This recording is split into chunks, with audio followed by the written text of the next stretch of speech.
The good thing about problem-solving questions is that they have answer choices. In problem-solving questions, answer choices can help you as well as mislead you. The good thing about answer choices is that the correct answer is in front of you. All you have to do is determine which one. In addition, if all the answer choices have pi, then it is clear that at some point of your calculations pi will appear, and knowing this may help you find the correct solving strategy. It will also be clear that you don't need to substitute 3.14 for pi in your calculations. But when writing the incorrect answer choices, test writers consider the errors you can possibly make and put those erroneous answer choices among the others. This way, when you make a certain mistake and you see an answer choice that perfectly matches your wrong answer, you may quickly pick that choice without checking it. So be careful.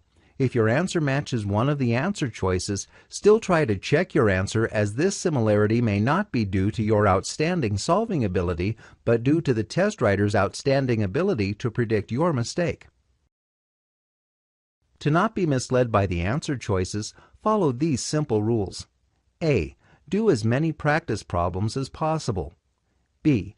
Read the question very carefully so that you know exactly what you have to find. Often you will notice that you are asked to find the value of 2x or the age of Mr. X in 5 years.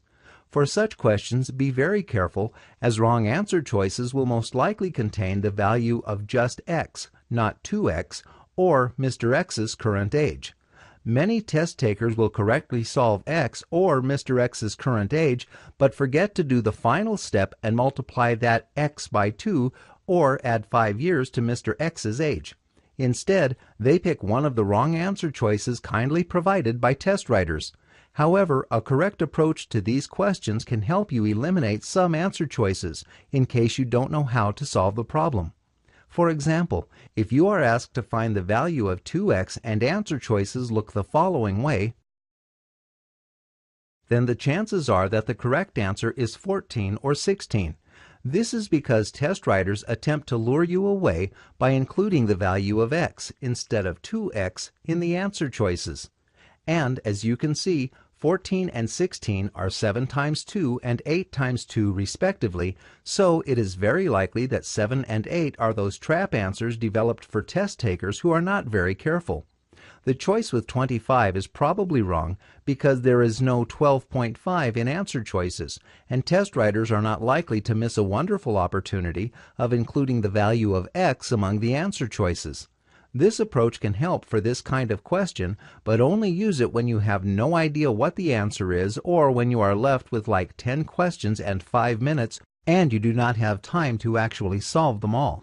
Remember, it's always better if you solve the question than just pick an answer using a strategy like this. C. If you have enough time, always check your answers.